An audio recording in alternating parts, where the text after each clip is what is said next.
ದೃಷ್ಟಿ ಬೊಟ್ಟು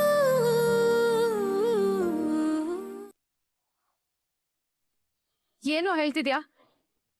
ನಾನು ಯಾವಾಗ್ಲೂ ನೀನು ಕಾಲ್ ಮಾಡಿದೆ? ಸಾಕ್ಷಿದಾರನ ಬೆದರಿಸೋ ಪ್ರಯತ್ನ ನಡೀತಿದೆ ಅಬ್ಬಕ್ಕ ತಾಯಿ.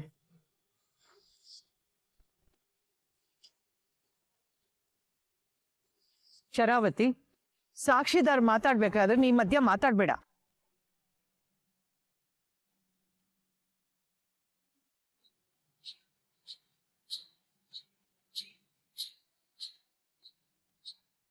ಚಿನ್ಮಯಿ, ನೀನ್ ಹೇಳಪ್ಪ.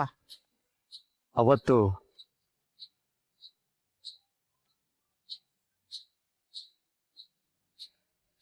ಹೇಳಿ ಮೇಡಮ್, ಏನ್ ನನ್ನ ನೆನ್ಸ್ಕೊಂಡ್ಬಿಟ್ಟಿದ್ದೀರಾ? ನಿನಗೆ ಕಮಿಷನರು ಹಳೆ ಪರಿಚಯ ಅಂತ ಹೇಳಿದ್ದೆ ಅಲ್ವಾ? ಅವರಿಂದ ನನ್ಗೊಂದು ಹೆಲ್ಪ್ ಆಗ್ಬೇಕಿತ್ತು. ನನ್ನ ತಮ್ಮ ದತ್ತುನ ಒಂದ್ ದಿನದ ಮಟ್ಟಿಗೆ ಅರೆಸ್ಟ್ ಮಾಡಿಸ್ಬೇಕಿತ್ತು. ನಿಮ್ ತಮ್ಮ ದತ್ತಾಬೈನ ನೀವೇ ಅರೆಸ್ಟ್ ಮಾಡಿಸ್ತಿದ್ದೀರಾ? ಯಾಕೆ ಅಂತ ನನಗೆ ಅರ್ಥ ಆಗ್ತಿಲ್ಲ. ಏನಾಯ್ತು ಮೇಡಮ್?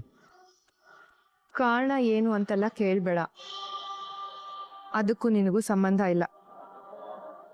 ಈ ಕೆಲಸ ನಿನ್ನಿಂದ ಆಗುತ್ತಾ ಇಲ್ವಾ ಅಷ್ಟು ಹೇಳು. ಪೂರ್ತಿ ವಿಷಯ ತಿಳ್ಕೊಳ್ದೆ ನಾನು ಯಾವ ಸಹಾಯನೂ ಮಾಡೋಕ್ಕಾಗಲ್ಲ ಮೇಡಮ್. ಅದರಲ್ಲೂ ದತ್ತಾಬಾಯಿನ ಅರೆಸ್ಟ್ ಮಾಡೋ ಗುಂಡಿಗೆ ಇರೋ ಗಂಡು ಎಲ್ಲಾರಿಗೆ ಬಂದಿಲ್ಲ. ಹಾಗಾದ್ರೆ ನಿನ್ ಕೈಲಿ ಈ ಕೆಲಸ ಆಗಲ್ವಾ? ಅಕಸ್ಮಾತ್ ಈ ವಿಷಯ ನಾಳೆ ಏನಾದರೂ ಹೊರ ಅಂದ್ರೆ ನೀವೇನೋ ಅವ್ರಕ್ಕ ಸೇಫ್ ಆಗಿಬಿಡ್ತೀರಾ. ತಗಲಾಕೊಳ್ಳೋದು ನಾನು. Sorry madam.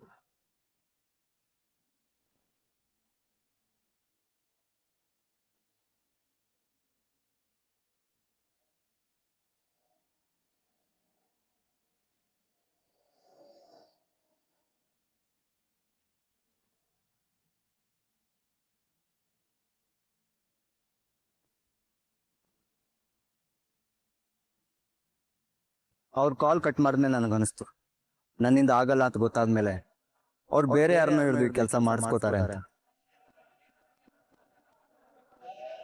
ಅದಾದ ಮರುದಿನ ದತ್ತಾಬಾಯಿ ಅರೆಸ್ಟ್ ಆದ್ರು ಅಂತ ನನಗೆ ಸುದ್ದಿ ಬಂತು.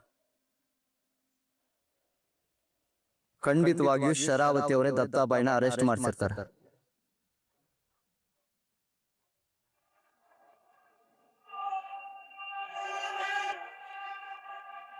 ಶರಾವತಿ, ಇದನ್ನ ನೀನ್ ಸುಳ್ಳು ಅಂತ ಸಾಬೀತ್ ಮಾಡ್ತೀಯಾ?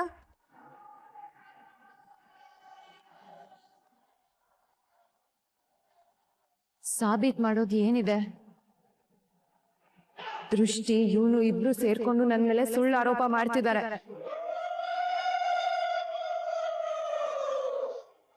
ಇವ್ನು ನಿಜ ಹೇಳ್ತಿದ್ದಾನೆ ಅನ್ನೋದಕ್ಕೆ ಏನ್ ಸಾಕ್ಷಿ ಇದೆ?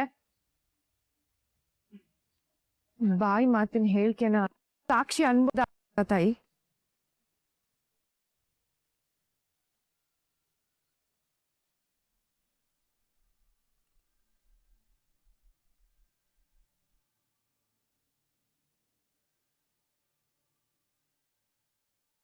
ಅಲ್ಲಿ ಏನ್ ನಡೀತಿದ್ಯೋ ಗೊತ್ತಾಗ್ತಿಲ್ವೇ.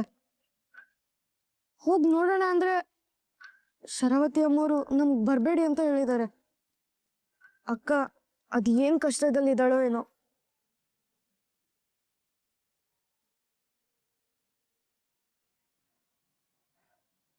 ರಾಜ, ಎಲ್ಲ ನನ್ನಿಂದಾನೇ ಆಗಿದ್ ಕಣೋ. ಅಮ್ಮ ನಿನಗ್ ಬೈದ್ರು ಅಂತ ಅವ್ರಿಗೆ ಪಾಠ ಕಲಿಸ್ಬೇಕಂತ ತಮಾಷೆ ಮಾಡಕ್ ಹೋದೆ. ಆದ್ರೆ ಸೀರಿಯಸ್ ಆಗೋಯ್ತು. ಅದ್ರಿಂದ ದೃಷ್ಟಿ ಎತ್ತಿಗೂ ಕಷ್ಟ ಆಗ್ತಿದೆ. ಎಲ್ಲ ನಂದೇ ತಪ್ಪು. ಇದ್ರಲ್ಲಿ ನಂದು ತಪ್ಪಿದೆ ಬಬ್ಲು. ನಾನ್ ನಿನ್ನ ಇನ್ನೂ ಸ್ವಲ್ಪ ಒತ್ತಾಯ ಮಾಡಿದ್ರೆ ನೀನ್ ಚಿಕ್ಕಮ್ಮವ್ರನ್ನ ಬಿಡ್ತಿದ್ದೀನೋ, ಆದ್ರೆ ನಾನು ಅದನ್ನ ಮಾಡ್ಲಿಲ್ಲ. ಹೋಗ್ಲಿ ಬಿಡು, ಈಗ ನೀನ್ ಬೇಜಾರ್ ಮಾಡ್ಕೋಬೇಡ. ಅದನ್ನ ನನ್ನಿಂದ ನೋಡಕ್ಕಾಗಲ್ಲ.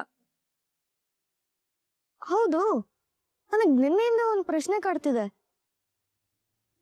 ನಿನಗ್ ಯಾಕೆ ನಿಮ್ಮಮ್ಮ ಅಂದ್ರೆ ಅಷ್ಟ್ ಕೋಪ? ನಮ್ಮಮ್ಮಂಗೆ ನಾನು ಊಟ ಮಾಡಿದ್ನ, ನಿದ್ದೆ ಮಾಡಿದ್ನ ಯಾವ ಚಿಂತೆನೂ ಇಲ್ಲ. ತಮ್ಮ ಯೋಚನೆ ಮುಳುಗಿರ್ತಾರೆ. ಅಪ್ಪನೇ ನನ್ನ ತುಂಬಾ ಪ್ರೀತಿ ಮಾಡಿದ್ರು. ಮಾತಾಡ್ಸೋದು, ಪಾಠನೂ ಹೇಳ್ಕೊಡ್ತಾರೆ. ಅಮ್ಮನ ನಾನು ಪ್ರೀತಿ ಮಾಡ್ಬೇಕು ಅಂತ ಆಸೆ, ಆದ್ರೆ ಅವ್ರ ಹತ್ರ ಹೋದ್ರೆ ಅವ್ರು ಎದ್ದೋಗ್ತಾರೆ. ನೀಟಾಗೂ ಮಾತಾಡ್ಸಲ್ಲ. ನಮ್ಮ ಅಮ್ಮಂಗೆ ನಾನು ಬೇಡವಾಗಿ ಹುಟ್ಟಿದ್ದೀನಿ ಅಂತ ಫೀಲ್ ಆಗತ್ತೆ ರಾಜ. ಬಬ್ಲು, ಬೇಜಾರ್ ಮಾಡ್ಕೋಬೇಡ ಕಣೋ, ನಿನಗೆ ನಾನಿದ್ದೀನಿ. ಎಲ್ಲಿ? ನಗೋ ನಗೋ ನಗೋ ನಗೋ ನಗೋ ನಗೋ.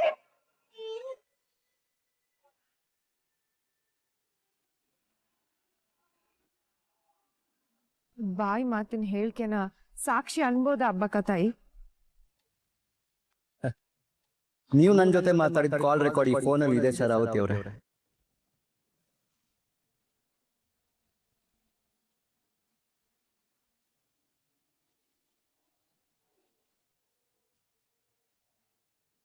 ಪಂಚಾಯತಿ ಕೊಡ್ಲಾ?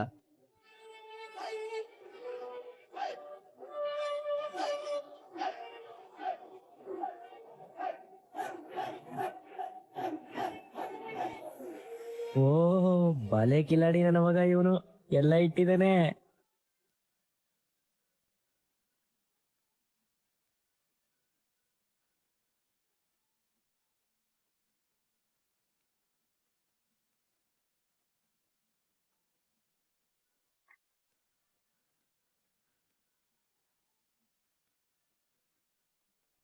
ಶರಾವತಿ, ಇದಕ್ಕೇನ್ ಹೇಳ್ತೀಯಾ? ಈಗ ಸಿಕ್ಕಾಕೊಂಡ್ರು. ಸುಳ್ಳು ಹೇಳಿದ್ರೆ ಘೋರವಾದ ಶಿಕ್ಷೆ ಆಗುತ್ತೆ.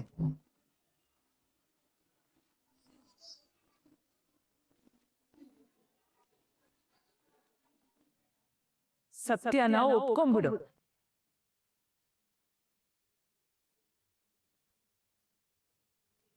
ದತ್ತನ ಅರೆಸ್ಟ್ ಮಾಡಿಸಿದ್ದು ನಿಜಾನಾ?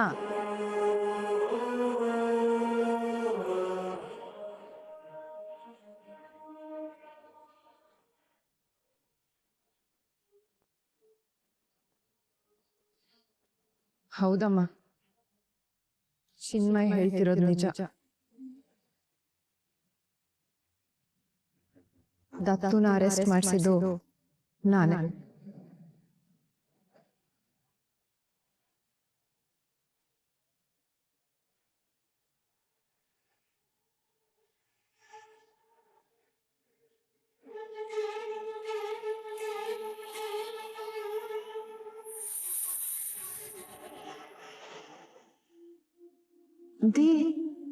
We are finished.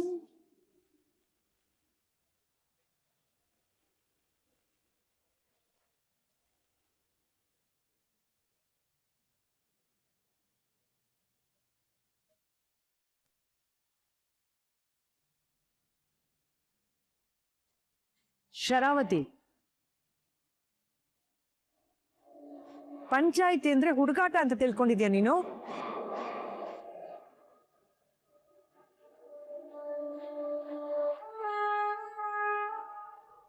ಈ ಕ್ಷಣದವರೆಗೂ ನಾನು ಅರೆಸ್ಟೇ ಮಾಡಿಸಿಲ್ಲ ಅಂತ ವಾದಿಸ್ತಿದ್ದೆ. ಈಗ ತಪ್ಪು ಮಾಡಿದೀನಿ ಅಂತ ಒಪ್ಕೋತಾ ಇದೀಯಾ? ಇದರ ಪರಿಣಾಮ ಏನಾಗುತ್ತೆ ಅಂತ ಗೊತ್ತು ತಾನೆ?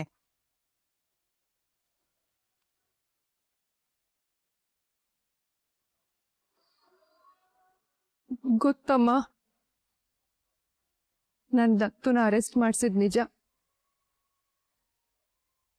ಚಿನ್ಮಯ್ ಹೇಳ್ತಿರೋದ್ ಸತ್ಯ. ಚಿನ್ಮಯ್ಗೆ ಅರೆಸ್ಟ್ ಮಾಡಿಸು ಅಂತ ಬೇಡ್ಕೊಂಡಿದ್ ಸತ್ಯ. ನಾನು ತಪ್ಪು ಮಾಡಿದೆ.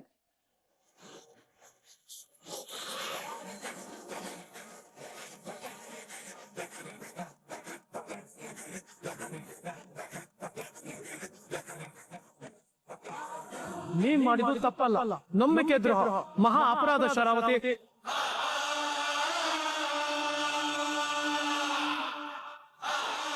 ಕಿಶೋರ್, ಕ್ಷಮಿಸಿ ಹಬ್ಬಕ್ಕ ತಾಯಿ.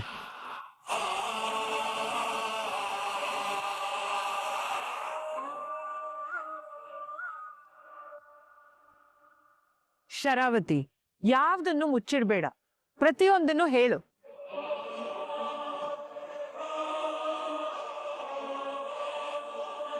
ಅವತ್ತು ನಾನು ದತ್ತುನ ಅರೆಸ್ಟ್ ಮಾಡಿಸ್ಬೇಕಾಗಿತ್ತು. ಚಿನ್ಮಯ್ಗೆ ಕಾಲ್ ಮಾಡಿ ಅರೆಸ್ಟ್ ಮಾಡಿಸೋದಕ್ಕೆ ಸಹಾಯ ಮಾಡು ಅಂತ ಕೇಳ್ದೆ. ಅವನು ಒಪ್ಪದೇ ಇದ್ದಾಗ MLA ಕಲಬುರ್ಗಿ ಸಾಹೇಬ್ರಿಗೆ ಕಾಲ್ ಮಾಡಿ ಅರೆಸ್ಟ್ ಮಾಡಿಸಿ ಅಂತ ಹೇಳಿ ದತ್ತುನ ನಾನೇ ಅರೆಸ್ಟ್ ಮಾಡಿಸಿದ್ದು.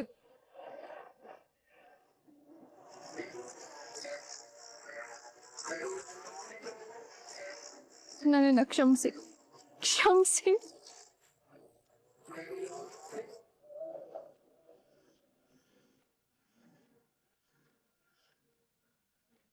ಈಶ್ವರಲ್ಲ, ಇದೇನು ಚಿಕ್ಕಮ್ಮವ್ರು ಎಲ್ಲ ತಪ್ಪುಗಳನ್ನ ಎಷ್ಟು ಸುಲಭವಾಗಿ ಒಪ್ಕೊಂಡ್ಬಿಟ್ರು. ಇಲ್ಲೇ ಇರೋದು ಸಮಸ್ಯೆ ದೃಷ್ಟಿ. ಇವಳು ಇಷ್ಟು ಈಸಿಯಾಗಿ ತಪ್ಪು ಒಪ್ಕೋತಿದ್ದಾಳೆ ಅಂದ್ರೆ ಇದ್ರ ಹಿಂದೆ ಇನ್ನಿಂದೇನೋ ದೊಡ್ಡ ಮೋಸ ಇದೆ ಅಂತ ಅರ್ಥ.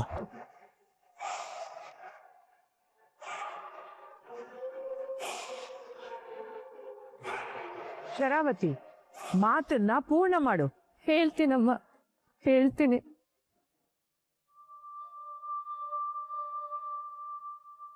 ಈ ವರ್ಷ ದತ್ತು ಮೇಲೆ ತುಂಬಾ ಸಲ ಅಟ್ಯಾಕ್ ಆಗಿದೆ. ಅವನ ಜೀವಕ್ಕೆ ಅಪಾಯನೂ ಆಗಿದೆ.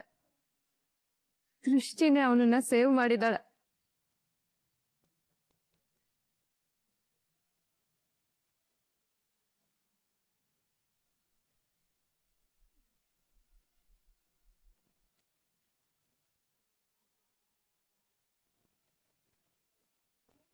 ಇಂಥ ಪರಿಸ್ಥಿತಿಲಿ ದತ್ತು ಸೇಫ್ಟಿ ಬಗ್ಗೆ ನಾನು 3 ಹೊತ್ತು ಗಮನ ಇಟ್ಟಿದ್ದೆ. ಅವತ್ತು ಯಾವುದೋ ಮೂಲದಿಂದ ದತ್ತು ಜೀವಕ್ಕೆ ಅಪಾಯ ಆಗಿದೆ ಅಂತ ನನಗೆ ಇನ್ಫಾರ್ಮೇಶನ್ ಬಂತು. ಯಾರು ಯಾರ ಕೈ ಮೆಸೇಜ್ ಕೊಟ್ಟಿದ್ದು?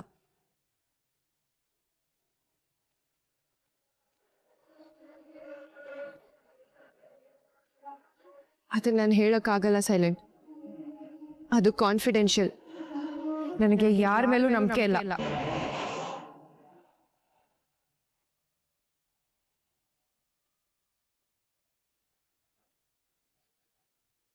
ಅದೇ ಸತ್ಯ ಆಗಿದ್ರೆ ಅದನ್ನ ನಮ್ಮ ಹತ್ರ ಹೇಳ್ಬೋದಾಗಿತ್ತಲ್ಲ. ಹೇಳೋಣ ಅಂತಾನೆ ಇದ್ದೆ, ಆದ್ರೆ ಅಷ್ಟರಲ್ಲಿ ಇನ್ಫಾರ್ಮರ್ ಮೇಲೆ ಅಟ್ಯಾಕ್ ಆಯ್ತು. ಅವ್ನ್ ಎಲ್ಲಿ ಹೋದ, ಸತ್ನ ಬದುಕದ್ನ ಅಂತಾನು ಗೊತ್ತಾಗ್ಲಿಲ್ಲ. ನನಗೆ ಎಷ್ಟು ಭಯ ಆಗ್ಬೇಕು ಆಗ.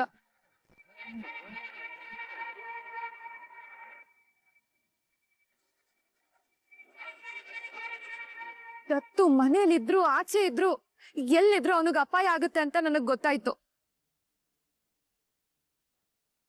ಅವ್ನ್ ಪೊಲೀಸ್ ಸ್ಟೇಷನ್ ಅಲ್ಲಿ ಇದ್ರೆ ಸೇಫ್ ಆಗಿರ್ತಾನೆ, ಅವನ್ ಜೀವಕ್ಕೆ ಅಪಾಯ ಇಲ್ಲ ಅಂತ ನಾನೇ ಹೀಗ್ ಮಾಡಿತ್ತು. ನಾನು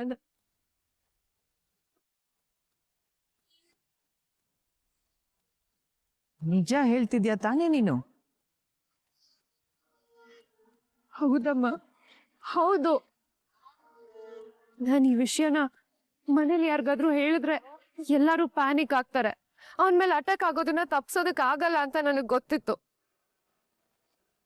ಈ ವಿಷಯ ದತ್ತು ಗೊತ್ತಾಗೋದು ನನಗಿಷ್ಟ ಇರ್ಲಿಲ್ಲ.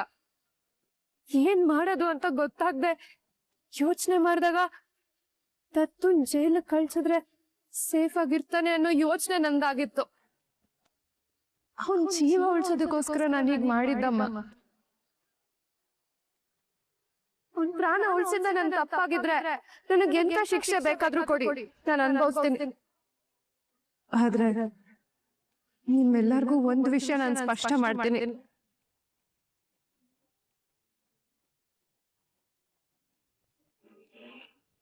ನನ್ನ ತಮ್ಮನ ಜೀವ ಅಪಾಯದಲ್ಲಿದೆ ಅಂದ್ರೆ ನನ್ ಏನ್ ಬೇಕಾದ್ರೂ ಮಾಡೋದಕ್ಕೆ ರೆಡಿ.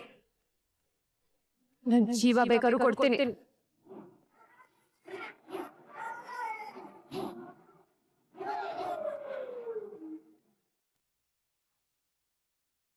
ಈ ವಿಷಯ ನನಗೆ ಗೊತ್ತಿರಲಿಲ್ಲ.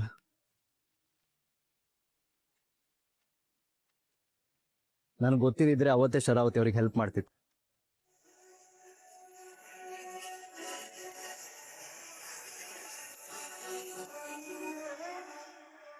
ಅಕ್ಕ ಮಾಡಿದ್ದು ತಪ್ಪಲ್ಲ, ಜಾಣ್ತನ.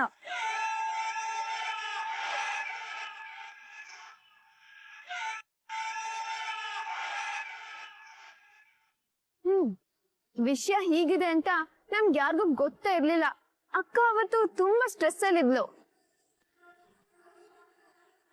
ನೌನವಾಗಿರಿ ಎಲ್ರು.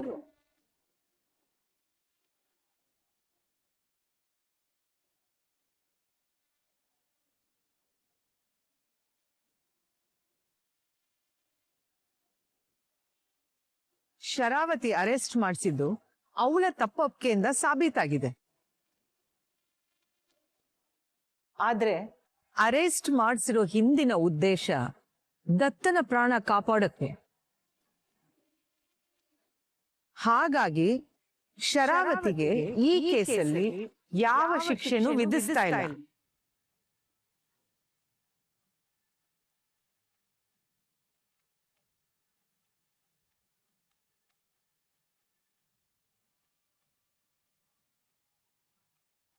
ದೃಷ್ಟಿ, ನೀನ್ ಆರೋಪ ಮಾಡಿದ್ದು ತಪ್ಪಲ್ಲ. ಇನ್ಮುಂದೆ ಕುಟುಂಬದಲ್ಲಿ ಏನೇ ತೊಂದರೆ ಆಗುವಂತ ವಿಷಯ ಬಂದ್ರೂ ನನ್ ಗಮನಕ್ಕೆ ಬರ್ಬೇಕು. ಈ ರೀತಿ ಮುಚ್ಚಿಡೋದಲ್ಲ. ಆದ್ರೆ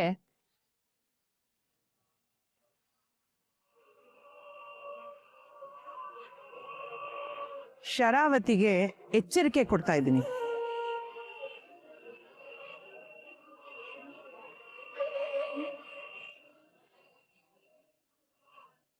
ಮುಂದೆ ಯಾವುದೇ ಇಂಥ ಪರಿಸ್ಥಿತಿ ಬಂದ್ರೂ ನೀನು ದತ್ತನ ಹತ್ರ ಮತ್ತು ನನ್ನ ಹತ್ರ ಮಾತಾಡಿ ನಿರ್ಧಾರ ತಗೊಳ್ಬೇಕೆ ಹೊರತು ನೀನೇ ಯಾವ ನಿರ್ಧಾರನೂ ಮಾಡೋ ಹಾಗಿಲ್ಲ. ಅಮ್ಮ, ಆ ತೀರ್ಪು ಕೊಟ್ಟಾಗಿದೆ.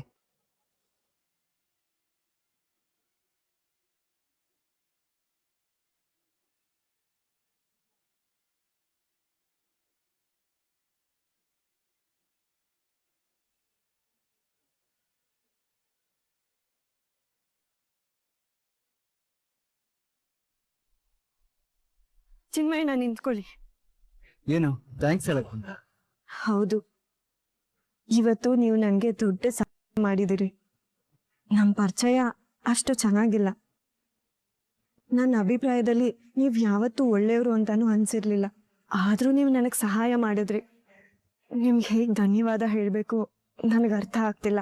ದೃಷ್ಟಿಯವರೇ, ಸುಳ್ಳಿನ ಸಂಚಿಗೆ ಸಿಕ್ಕಿ ಮಾಡದೇ ಇರೋ ತಪ್ಪಿಗೆ ಶಿಕ್ಷೆನ ಅನುಭವಿಸ್ಬೇಕಾಗಿ ಬಂದಾಗ ಅದು ಎಷ್ಟು ನೋವು ಕೊಡುತ್ತೆ ಅನ್ನೋದು ನನಗೆ ತುಂಬ ಚೆನ್ನಾಗಿ ಗೊತ್ತು. ನಾನು ಯಾವತ್ತಿದ್ರೂ ಸತ್ಯದ ಪರ ನಿಲ್ತೀನಿ. ಅದಕ್ಕೆ ನಿಮ್ಗೆ ಸಹಾಯ ಮಾಡಕ್ಕೆ ಬಂದೆ. ನೀವು ಮಾಡಿರೋ ಸಹಾಯನ ನಾನು ನೆನ್ಪಿಟ್ಟಿರ್ತೀನಿ. ನಾನೇನು ಬರ್ತೀನಿ.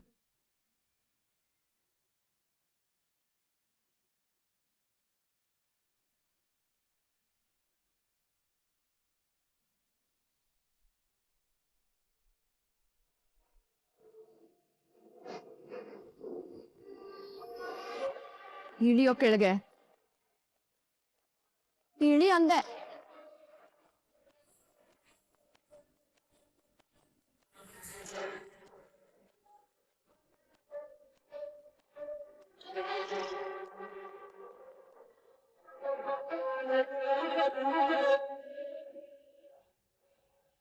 ಎಷ್ಟು ಧೈರ್ಯ ಇದ್ರೆ ನಮ್ಮ ಮನೆಗೆ ಬಂದು ನನ್ನ ವಿರುದ್ಧನೇ ಸಾಕ್ಷಿ ಹೇಳ್ತೀಯ ನೀನು?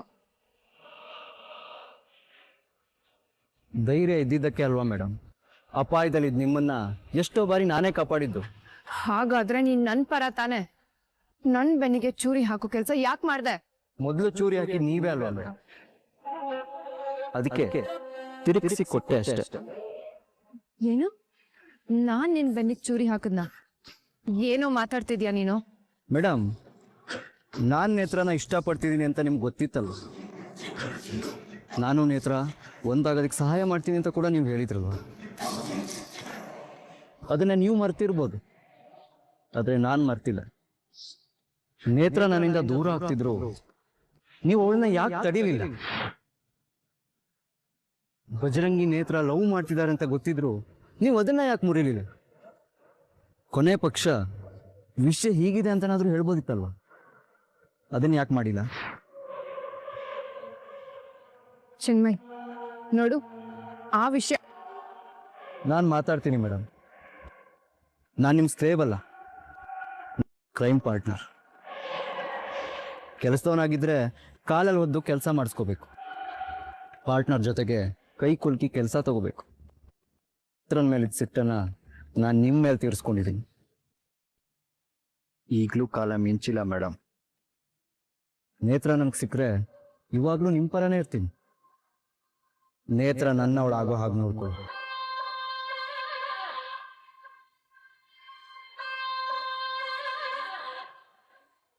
ಇನ್ಫ್ಯಾಕ್ಟ್ ಇಲ್ಲಿವರೆಗೂ ನಾನೇ ನಿಮ್ಗೆ ಸಹಾಯ ಮಾಡಿದ್ದೀನಿ ಹೊರತು ನಿಮ್ಮಿಂದ ನನಗೆ ಯಾವ ಸಹಾಯನೂ ಆಗಿಲ್ಲ.